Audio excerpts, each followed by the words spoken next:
अस्सलामुअलैकुम, welcome to my channel Fariha Mirza academy. How are you students, कैसे हैं आप सब लोग। मैंने आप लोगों को पिछली वीडियो में बताया था गैसियस एक्सचेंज इन प्लांट्स के अंदर गैसियस एक्सचेंज का प्रोसेस किस तरीके से होता है।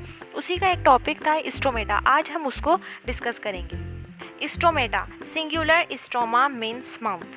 देखिए, ये जो सिंगुलर लफ्ज़ होता है स्टोमा, जिसका मतलब होता है माउथ, इसे ओपनिंग भी कह सकते हैं। These are microscopic opening present in the epidermis of leaf। देखिए, जो पत्ता होता है, किसी प्लांट का जो पत्ता होता है, उसकी लेयर होती है एपिडर्मिस। उनके अंदर प्रेजेंट होता है microscopic openings. Through this opening plant exchange gases with their environment. देखिए, जो ओपनिंग्स होती हैं या माइक्रोस्कोपिक ओपनिंग जो होती है, उनके अंदर जो प्लांट का गैसेस एक्सचेंज का जो प्रोसेस चल रहा होता है, वो इन्वायरमेंट के ज़रिए हो रहा होता है, वो इन्वायरमेंट के हिसाब से हो रहा होता है। Each stoma is a slit-like opening formed by two special cells called guard cells। अब हर जो स्टोमा होता है ना, वो एक सुराख की तरह होता है जो दो ख़ास स्पेशल सेल से मिलकर बनता है, जिसे गार्ड सेल्स कहते हैं। अब यहाँ पर डायग्राम चेक करें। यहाँ पर ये दो स्पेशल सेल्स हैं, एक ये वाला सेल्स और एक ये वाला सेल्स। ये मिलकर गार्ड सेल्स बन रहा है। ये वाला सेल्स और ये वाला सेल्स दोनों स्पेशल सेल्स हैं, ये मिलकर गार्ड सेल्स बना रहे हैं। अब सबसे पहले मैं आप लोगों को ये बता दूं कि गार्ड सेल्स क्या होता है। देखिए, जो प्लांट्स होता है, उसके जो लीव्स में स्टोमेटा होता है, उसकी जो स्मॉल छोटे छोटे से जो ओपनिंग होती हैं, उसको कंट्रोल करता है ये guard cells. They are chlorophyll containing cells with thicker inner while thinner and elastic outer cell wall. देखिए, क्लोरोफिल मैंने आप लोगों को बताया था कि ग्रीन कलर का पिगमेंट होता है जो प्लांट्स, एल्गी और कुछ बैक्टीरिया वगैरह में पाया जाता है। तो ये मुश्तमिल होता है सेल पर।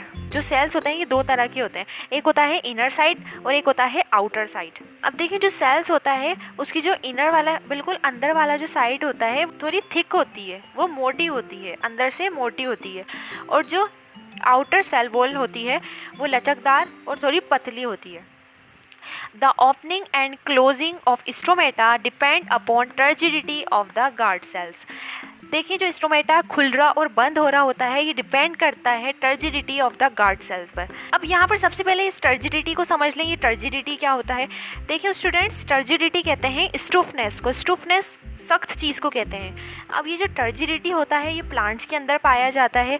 जब प्लांट्स के जो सेल्स होते हैं, उनके अंदर पानी ज़्यादा हो जाता है, तो ये जो सेल्स होते हैं वो फूल जाते हैं, और उस फूल जाने की वजह से ये सेल सख्त हो जाते हैं, बहुत ज़्यादा सख्त हो जाते हैं। तो इस चीज़ को कहते हैं ये टर्जिडिटी है। और ये जो टर्जिडिटी होता है, ये प्लांट्स के अंदर होता है। जो प्लांट्स की जो लीफ और उसकी स्टेम जो होता है, वो स्टूफनेस रह जाते हैं, बिल्कुल सख्त हो जाते हैं, और जिसकी वजह से वो बिल्कुल स्ट्रेट खड़े रहते हैं during day time as a result of ongoing process of photosynthesis. अब ये उस दौरान की बात कर रहा है, दिन के टाइम की, जब फोटोसाइंथिसिस का प्रोसेस चल रहा होता है। The accumulation of photosynthetic solute causes increase in turgidity of the guard cells। अब देखिए, फोटोसाइंथेटिक का काम क्या होता है। ये फूड प्रिपेयर कर रहा होता है, फूड बना रहा होता है, सूरज की रोशनी को हासिल करता है, जिसके नतीजे में वो फूड तैयार कर रहा होता है। जो फूड होते हैं उसके सॉल्यूट्स बन जाते हैं, जिसकी वजह से उसके सॉल्यूट्स बन जाने की वजह से जो turgidity of the guard cells है, उसमें इंक्रीज आ जाता है, उसमें इजाफा हो रहा होता है। Thus stomata are open.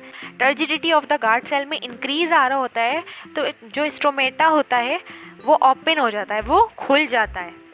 And the process of taking in of carbon dioxide and giving out of oxygen begins until it becomes dark. अब देखिए, इस नतीजे में क्या निकलता है। अब जो कार्बन डाइऑक्साइड हो रही होती है वो अंदर ले जाते हैं, और जो ऑक्सीजन होती है उसे वो बाहर कर जाते हैं। अब ये वाला जो प्रोसेस हो रहा होता है, ये कब तक चलता रहता है, जब तक रात नहीं हो जाती, जब तक रेस्पिरेशन का प्रोसेस स्टार्ट नहीं हो जाता। ये प्रोसेस जब तक चलता रहेगा। अब देखिए, ये एक डायग्राम दी गई है। सबसे पहले यहाँ पर एक अपर एपिडर्मिस होता है और एक लोअर एपिडर्मिस। ये जो लोअर एपिडर्मिस होता है, यहीं सारा प्रोसेस चल रहा होता है, यहीं स्टोमेटा आ जाता है, यहीं प्रेजेंट होता है स्टोमेटा, और ये बाकी जितने भी सेल्स होते हैं वो ज़्यादातर यहीं प्रेजेंट रहते हैं। ये जो ऊपर वाला साइड होता है अपर एपिडर्मिस, यहाँ पर स्टोमेटा प्रेजेंट नहीं होता। अभी जो गैसेस का प्रोसेस चल रहा होता है, कार्बन डाइऑक्साइड आ रही होती है, ऑक्सीजन गिवन हो रही होती है, तो ये सारा जितना भी प्रोसेस हो रहा होता है ना, ये सारा इन सेल के अंदर भी प्रोसेस चले जाता है, जिसकी वजह से ये जो इनके सेल्स होते हैं ये फूलना स्टार्ट हो जाते हैं। अब यहाँ पर इस वाली डायग्राम पे फोकस करें। यहाँ पर ये turgidity of the guard cells अगर पानी से भरे हुए हो, अगर turgidity of the guard cells के अंदर पानी भरा हुआ हो, तो ये जो स्ट्रोमा होता है ये ओपन हो जाता है, स्ट्रोमा ओपन हो जाता है। और अगर यहाँ पर देखें, अगर इनके अंदर पानी नहीं हो, ये पानी से भरा हुआ नहीं हुआ, तो ये जो स्ट्रोमा होता है ये वाला क्लोज हो जाएगा। तो ये क्लोज और ओपन का प्रोसेस है यहाँ पर। अब देखिए स्टूडेंट्स, यहाँ तक हुआ हमारा टॉपिक कंप्लीट स्टोमेटा का। ये गैसियस एक्सचेंज इन प्लांट्स का पार्ट 2 भी कंप्लीट हो गया। अब हम नेक्स्ट वीडियो में गैसियस एक्सचेंज इन एनिमल्स के बारे में पढ़ेंगे। जो एनिमल्स होते हैं उनके अंदर गैसियस एक्सचेंज का प्रोसेस किस तरीके से होता है। तो आई होप आप लोगों को वीडियो अच्छी लगी होगी। मेरे चैनल को लाइक कमेंट सब्सक्राइब कर दीजिएगा। जब तक के लिए अल्लाह हाफिज़। दुआओं में याद रखिएगा। जज़ाकल्लाह।